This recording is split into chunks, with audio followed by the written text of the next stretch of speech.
Bonjour à tous, ravi de vous retrouver sur la chaîne pour le test ou plutôt la présentation d'une prochaine distribution de Linux qui vient de rentrer dans sa phase bêta. Donc j'ai nommé la Linux Mint 19 Tara, donc qui était très attendue après la sortie d'Ubuntu 18.04, puisque vous savez que Mint est basé sur Ubuntu, qui lui-même est basé sur Debian.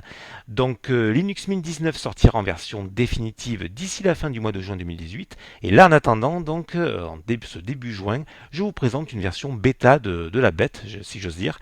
Donc, alors c'est une version qui a vu pas mal de choses évoluer. Déjà dans un premier temps, on va se retrouver avec l'environnement du bureau Cinnamon, hein, propre à Mint. Aux côtés de Cinnamon, vous aurez la possibilité de télécharger donc une version XFCE ou bien Maté, selon vos choix. Mais il y a eu disparition, il y a eu escamotage, on va dire, de la version KDE Plasma, puisque les équipes de Mint ont choisi de ne plus la supporter. Alors, vous pourrez, vous savez, comme toujours sous Linux, on peut installer l'environnement de bureau que l'on veut. Vous pourrez toujours installer une version KDE Plasma, rassurez-vous, il n'y a pas de souci à ce niveau-là. Par contre, officiellement, elle ne sera plus supportée. Voilà. Alors, pendant que je fais ce préambule et que je bavarde, on va se loguer sur cette version Tara, puis on va voir ce qu'elle a de nouveau, ce qu'elle a à nous proposer. On va faire un petit peu le tour du propriétaire donc de cette version bêta, qui est ma foi déjà fort aboutie, fort avancée. Alors, on va essayer de passer plein pot pour voir. Vous me direz dans les commentaires si au niveau de l'affichage ça reste correct, si on peut faire quelque chose de sympathique. Normalement, vous devriez pouvoir avoir un affichage jusqu'en 2K pour ceux qui sont férus de grand écran là. Je ne sais pas si avec la Coupe du Monde de foot en Russie, certains ont changé leur taille d'écran. Donc si vous voulez afficher de la 2K, allez-y. Mais bon, on pense aussi aux personnes qui regardent sur tablette et qui se contentent du 720p, car il y en a aussi. Donc alors déjà ce qui a changé, vous pouvez voir, c'est que l'écran d'accueil a été modifié, le design a été revu. Donc on a ici, on souhaite la bienvenue dans cette version Cinnamon de Mint. On a la partie premier pas qui a été revue également. On va nous proposer, et là c'est nouveau également, de faire des instantanés système, c'est-à-dire de sauvegarder le système un petit peu comme les points de restauration chez Windows, qui nous permettaient de retrouver le système tel qu'on l'avait laissé avant un plantage, on va dire peut-être suite à l'installation de paquets chelous ou louches.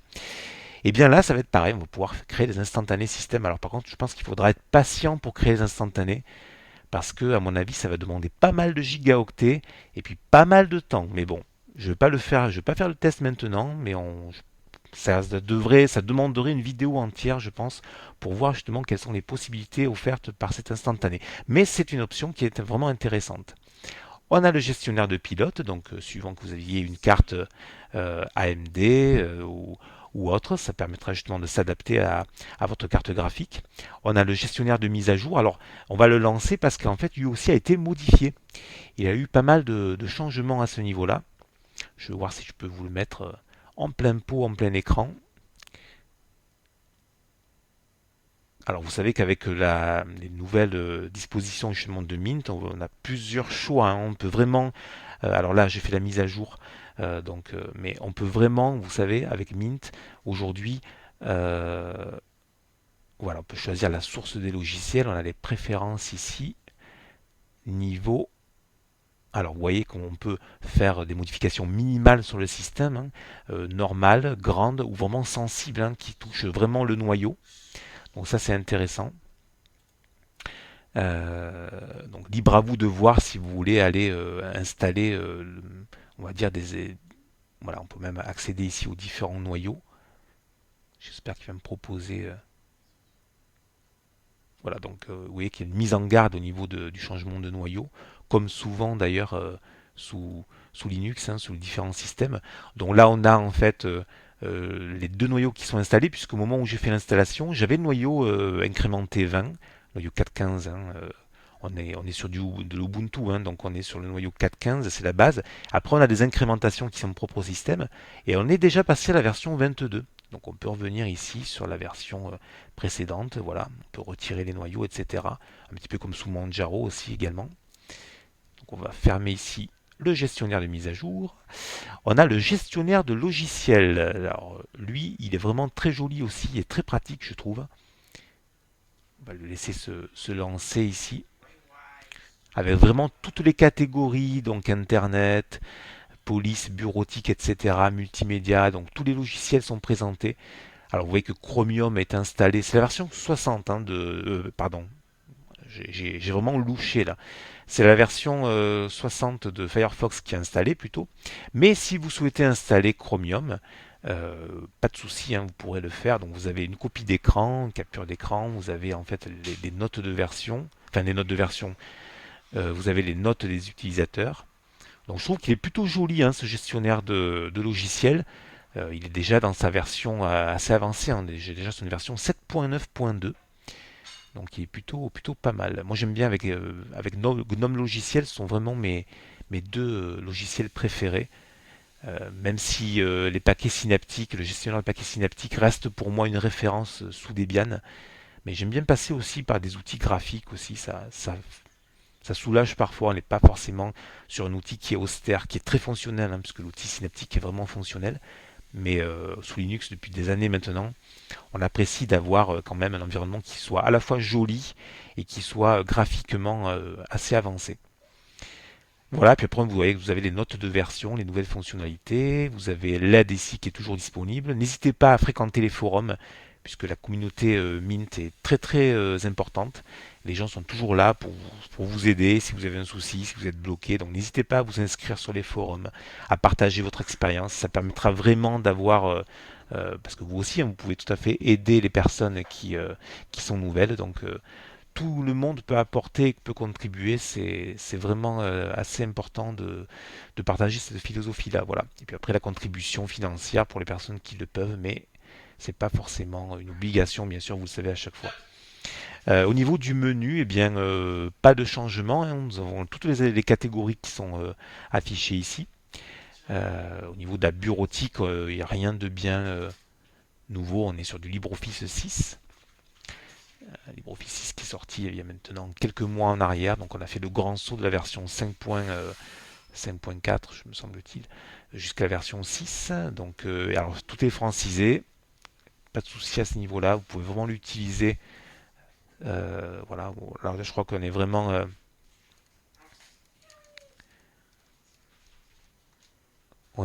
sur une police de caractère en 88 qui est suffisamment grande pour que vous puissiez tout voir.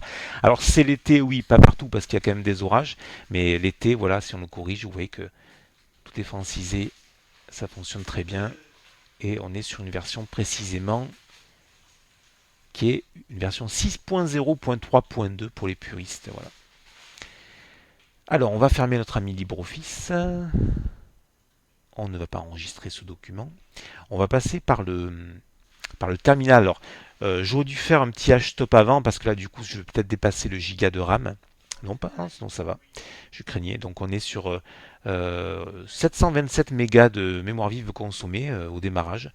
Même si j'ai quelques résidus de paquets au niveau de LibreOffice. Vous voyez que c'est pas énorme.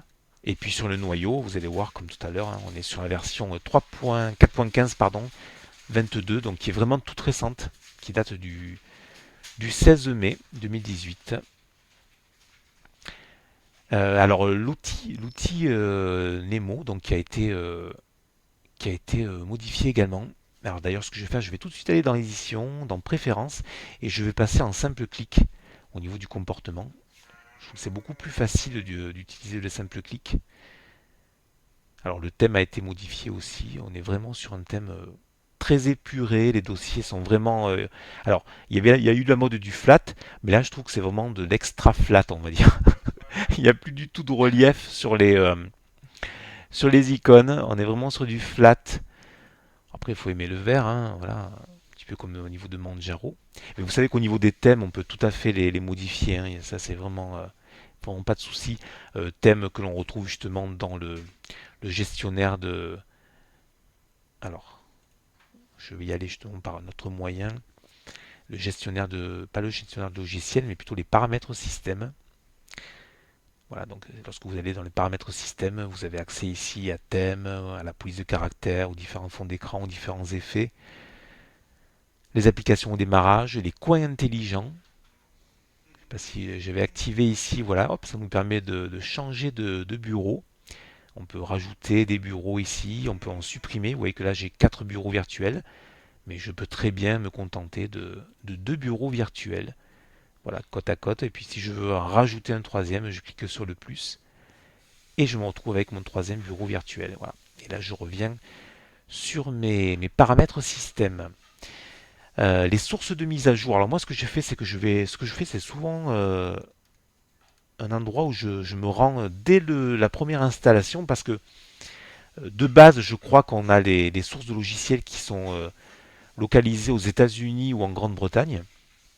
Puisque vous savez que Mint en fait est développé essentiellement en Irlande par Clément Lefebvre, que je salue d'ailleurs parce qu'il m'envoie souvent donc les liens des ISO et ça me permet justement de tester les ISO un petit peu avant pour écrire des articles dessus. Donc bravo aux équipes de Mint pour justement leur réactivité, pour justement nous permettre de pouvoir utiliser Tara rapidement d'ici la fin du mois de juin 2018. Et là pour le coup en fait au niveau des miroirs, je passe souvent les miroirs sur au niveau des serveurs qui sont les plus rapides. Donc il suffit de cliquer sur principal et sur base. Et puis après vous avez ici suivant, vous voyez que j'ai un débit qui est vraiment relativement moyen puisque je suis à moins de 1000 kilooctets secondes. Et là, pour le coup, en fait, voilà, on choisit le miroir le plus rapide par rapport à votre localisation. Donc ça permet au niveau des mises à jour d'être beaucoup plus réactif et ça évite d'attendre. Voilà. Au niveau des PPA, bien, pour l'instant, il n'y en a pas. Pas besoin d'installer de PPA sur cette version de Mint. Pour moi, pour l'instant, tout du moins. Tac, tac, tac, tac. Alors le gestionnaire d'alimentation, c'est aussi quelque chose que je modifie très rapidement. En fait, je le mets quasiment toujours sur jamais parce que j'aime pas avoir d'écran de veille intempestif, on va dire, pendant que je travaille. Si je stoppe mon travail suite à un appel téléphonique ou pour aller boire un café ou quoi que ce soit, je préfère revenir et retrouver mon travail. Donc ça c'est propre à chacun. Au niveau des langues, vous voyez que dès l'installation, lorsque vous choisissez la langue, que ce soit la langue de Molière, la langue de Shakespeare ou celle que vous voulez, eh bien vous avez la possibilité de franciser votre système si ce n'est déjà fait. Sauf que là, en fait, au niveau de l'installation, ça se fait directement pendant l'installation. Donc là, on peut vraiment vérifier que voilà, on est sur du français. Pas de souci à ce niveau-là. UTF-8, ça fonctionne très très bien. C'est pas le cas de tous les systèmes malheureusement. On est souvent obligé au niveau de Linux d'aller trifouiller dans l'outil langue ou de passer par la ligne de commande. Donc du coup je crois que je l'ai ouvert 2 fois. J'ai même ouvert 3 fois, voilà, parce que j'ai dû avoir le mulot. Oula. Alors vous voyez que ouais, on est sur une version bêta, donc c'est peut-être moi qui ai créé le bug. J'ai dû Parkinsonner sur le clic. Donc les coûts intelligents, on les a vus, la confidentialité, détail du compte, etc. Donc l'économiseur d'écran qui va de pair avec le gestionnaire d'alimentation pour les personnes qui veulent utiliser euh, un, un économiseur d'écran. Voilà, vous avez le choix ici. Pour ma part, je le désactive également.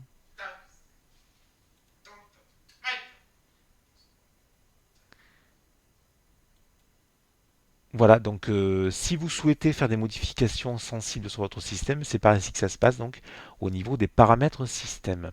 Alors, je disais tout à l'heure les thèmes, donc effectivement, là on est sur du Mint Y, mais on peut choisir de sélectionner Mint Dark par exemple, on peut choisir, voilà, il y a pléthore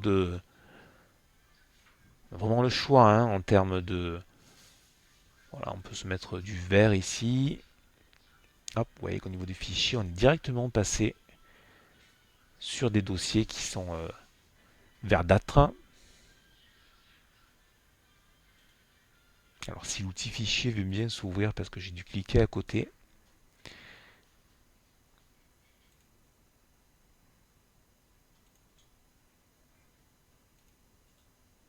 Ouvre-toi. C'est pas Sésame, c'est fichier, ouvre-toi, mais bon, il est un petit peu lent la détente. Bon, vous voyez qu'il y a encore peut-être quelques bugs au niveau de la réactivité des applications. Firefox, je disais, on est sur une version 60, on va quand même vérifier tout ça.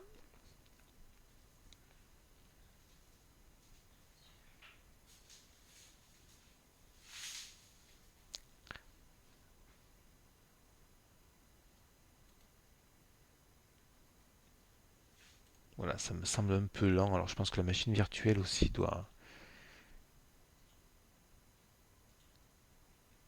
Voilà, on arrive sur le site de Linux Mint en anglais avec les différentes annonces.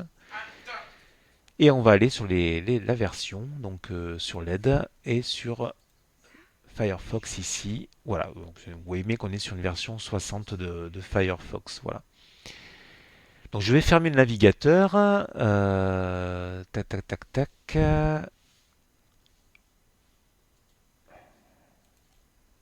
Alors juste pour vérifier au niveau de...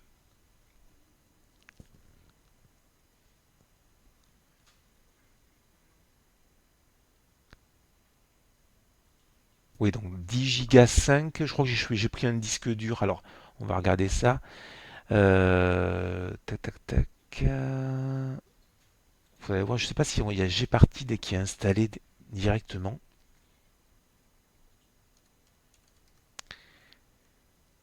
Non, il n'est pas installé.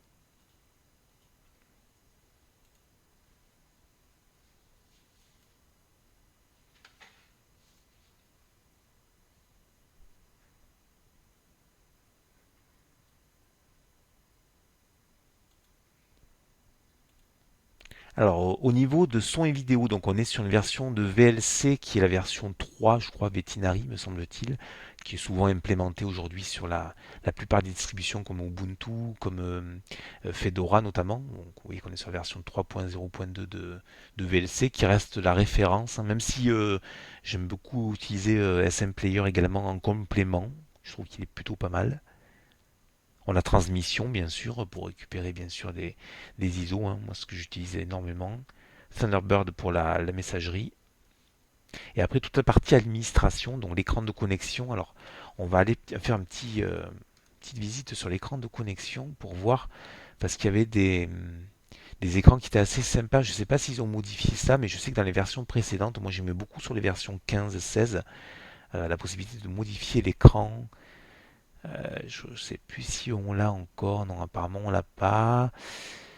Donc là, vous voyez qu'on a le support en fait justement des écrans à très très haute définition, hein. Support pour les écrans Retina. Donc là, il est sur automatique. On peut l'activer pour les personnes qui l'ont. Moi, c'est pas mon cas. Il y a eu une amélioration au niveau du son normalement aussi. Alors l'outil son. Alors là, on a l'utilisateur. On peut changer l'image, bon voilà, on va se prendre la cannelle. Par contre, je sais plus au niveau. Alors, je suis assez étonné parce que je pensais qu'il y aurait le. Ah bah oui, l'outil son, il est passé d'ici à droite, d'accord, ça va. Voilà, et on peut aller au niveau des paramètres du son et on peut normalement aller au-delà de 150 en fait. Vous voyez que là, on est à plus fort. Hop, on peut aller plus fort, tac. Normalement, on devrait pouvoir.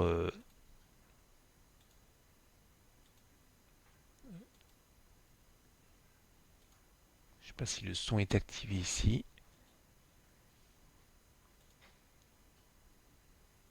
Normalement, il me semblait qu'avec cette version de Mint, on pouvait aller au-delà des 150 qui étaient proposés.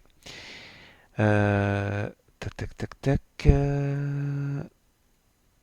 Ah oui, ce qu'on a aussi sur cette version de Mint, c'est normalement, tout comme sur la version d'Ubuntu, une Mint ne va pas collecter les données de votre système en fait. C'est ce à quoi Ubuntu et Canonical se sont engagés en avril 2018. Et là, pour le coup, Clément Lefebvre et ses équipes, donc pour cette version de Tara, ce sera la même chose. Il n'y aura pas normalement de collecte de données à votre insu. Donc, si vous êtes soucieux par rapport à ça, rassurez-vous, le système sera, on va dire, euh, plutôt sobre et même ne va pas vous espionner à votre insu. Ce qui est plutôt aujourd'hui quelque chose d'assez rare au niveau de tout ce qui est système, même sur Android, sur les mobiles, c'est affolant la façon dont on récolte les données à l'insu des utilisateurs par des questions détournées ou par des choix qui n'en sont pas finalement, hein, puisque parfois vous n'avez même pas le choix oui-non. On vous propose deux choix et en fait, au niveau de l'arborescence, ça vous mène à la même chose, c'est-à-dire à une récolte de données. Sinon, on ne peut pas utiliser l'application ou le logiciel. Je pense notamment aux tablettes ou aux mobiles. Voilà. Après, bon, tout le reste, ça reste vraiment très très très très technique. Je ne sais pas si vous allez tout utiliser. On va terminer en fait sur les fonds d'écran de cette version de Mint 19 Tara. Donc là, on est sur l'écran classique hein, que vous aurez au moment de l'installation. Puis là, vous avez un écran, on va dire, un peu plus trash, un peu plus rock'n'roll. Voilà, plutôt sympathique, rafraîchissant. Et puis après, on retrouve les différents écrans de Mint qui sont devenus beaucoup plus gris, puisque je ne sais pas si vous vous souvenez à l'époque de Mint 12, Lisa, de Mint 13, de Mint 14, etc. On avait Linux Mint qui était en 3D, comme ici, hein, mais on avait vraiment Linux Mint qui était écrit avec le logo dans un cercle. Là, aujourd'hui, on a aussi de la 3D, mais on a le nom de Mint n'apparaît plus, on n'a plus que le logo qui apparaît. Tout est devenu de plus en plus épuré, et puis ça s'est vraiment assombri par rapport au fond gris que l'on avait sur les versions précédentes. Alors on va aller voir sur Tara, voilà ici, les différents fonds d'écran qui sont proposés pour cette version. Donc je rappelle les différentes nouveautés, les outils en GTK 3.22, la dernière version de Cinnamon 3.28, la promesse de ne pas récolter les données utilisateurs, enfin les données aussi plutôt de votre machine. Qu'est-ce qu'on a aussi? Une meilleure réactivité normalement de l'outil PDF. Alors ça, je ne l'ai pas testé. Euh, alors si je fais ça, où est-il le visionneur de PDF? Voilà. Apparemment, il y avait quelques lags au niveau de. Il y a quelques personnes qui s'étaient plaintes de la lenteur ou de lag sur la lecture de certains documents. Et là, pour le coup, au niveau de Xreader, ils ont amélioré la, la fluidité. On va dire, j'avais le terme anglais smooth dans la tête, mais ils ont amélioré la fluidité en fait du lecteur PDF. Ils ont amélioré aussi comme je disais, peut-être en préambule, je me souviens plus si je l'ai dit, je me répète peut-être, la, l'amélioration donc de la réactivité par rapport aux applications. Une rapidité beaucoup plus assez accrue au niveau des applications. Voilà. Donc là, on a une très belle fleur qui a été. C'est une photo qui a été prise à Hawaï. Vous verrez, il y a de très très beaux fonds d'écran qui ont une résolution supérieure à 6000 sur je ne sais plus combien d'ailleurs. Ben, il suffit de regarder sur les fonds d'écran. Vous voyez qu'on a des résolutions qui sont de 6000 à 4000. C'est vraiment très très très très joli. Donc si vous avez des grands écrans Retina, vous pourrez en profiter sans problème.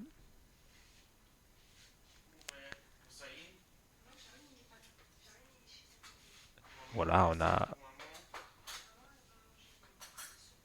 différents fonds d'écran ici qui sont proposés avec du café. Voilà, ça reste assez joli. Moi j'aime bien. Pas tous, mais je trouve que certains gros plans sont assez jolis. Voilà. On va terminer sur celui-ci peut-être. Alors il avait déjà été proposé celui-là sur Linux, je me souviens. Je sais plus sur quelle version.